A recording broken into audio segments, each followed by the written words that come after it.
നന്മകൾ ഉണ്ടാകുന്നു, അവന്റെ ജീവിതത്തിലെ പ്രതിസന്ധികൾ അല്ലാഹു തആല പറിച്ചു മാറ്റുന്നു എന്നാണ്. പറിച്ചു മാറ്റുന്നു, എടുത്തു മാറ്റുന്നു, പറിച്ചു മാറ്റുന്നു നമ്മുടെ വ്യത്യാസമുണ്ട്. വേരോടെ പിഴുതുന്നു, പിന്നെ ആ പ്രയാസം വരൂല എന്നാണ്. അപ്പം ചൊല്ലുമ്പോൾ ആ ഈമാനോട് ചെല്ലണം.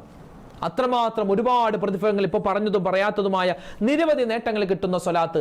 നമ്മൾ സാധാരണ മാസത്തിൽ ഈ സ്വലാത്ത് ചൊല്ലിയാൽ ഇങ്ങനെയുള്ള നേട്ടം കിട്ടുമെങ്കിൽ റമളാനിലാണ് ഈ സ്വലാത്ത് പറയുന്നതെങ്കിൽ ഒരുപാട് പ്രതിഫലമാണ് നമുക്ക് കാത്തിരിക്കുന്നത്.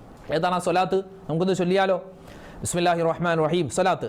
അല്ലാഹുമ്മ സ്വല്ലി അലാ സയ്യിദിനാ മുഹമ്മദിൻ നബിയിൽ ഉമ്മിയിൽ ഹബീബിൽ ആലിൽ ഖദരിൽ അലീമിൽ ജാഹി വഅലാ ആലിഹി വസ്വഹ്ബിഹി വസല്ലിം. ഉസ്താദേ, ഈ സ്വലാത്ത് ഞങ്ങൾക്ക് അറിയാം. ഇത് ഉസ്താദ് പറഞ്ഞ സ്വലാത്തല്ലേ? ആയിക്കോട്ടെ, ഇതറിയാവുന്ന സ്വലാത്താണെങ്കിൽ എത്ര വട്ടം ചൊല്ലിയിട്ടുണ്ട് നമ്മൾ?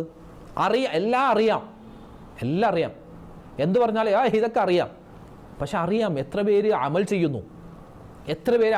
അതാണ് ഇവിടെ പ്രശ്നം. അറിയലല്ല, ആ അറിയുന്നത് കൊണ്ട് അമൽ ചെയ്യലാണ്. ഒരു മനുഷ്യൻ മരിച്ചാൽ 3 കാര്യം ഖബറിലേക്ക് പ്രതിഫലം കിട്ടിക്കൊണ്ടിരിക്കും. ഒന്ന്, അവനിക്ക് വേണ്ടി ദുആ ചെയ്യുന്ന മകൻ, അല്ലെ, സന്താനങ്ങൾ. രണ്ടാമത്തെ അവൻ ചെയ്ത സ്വതക്ക, ജാരിയായ സ്വതക്ക. മൂന്നാമത്തേത് എന്താണെന്നറിയോ? അവൻ പഠിച്ച് അമൽ ചെയ്ത അവൻ്റെ അറിവുകളാണ്. അതായത് നിസ്കരിക്കാൻ ഞാൻ പഠിച്ചിട്ടുണ്ട്, ഖുർആൻ ഓതാൻ ഞാൻ പഠിച്ചിട്ടുണ്ട്, പക്ഷെ അതുകൊണ്ട് ഞാൻ ഖുർആൻ ഓതുന്നില്ല, നിസ്കരിക്കുന്നില്ല എങ്കിൽ എനിക്ക് അതുകൊണ്ടൊരു ഗുണവുമില്ല ദുനിയാവിലും ആഖിറത്തിലും. ഒരുപാട് സ്വലാത്ത് അറിയാം. ഇതൊക്കെ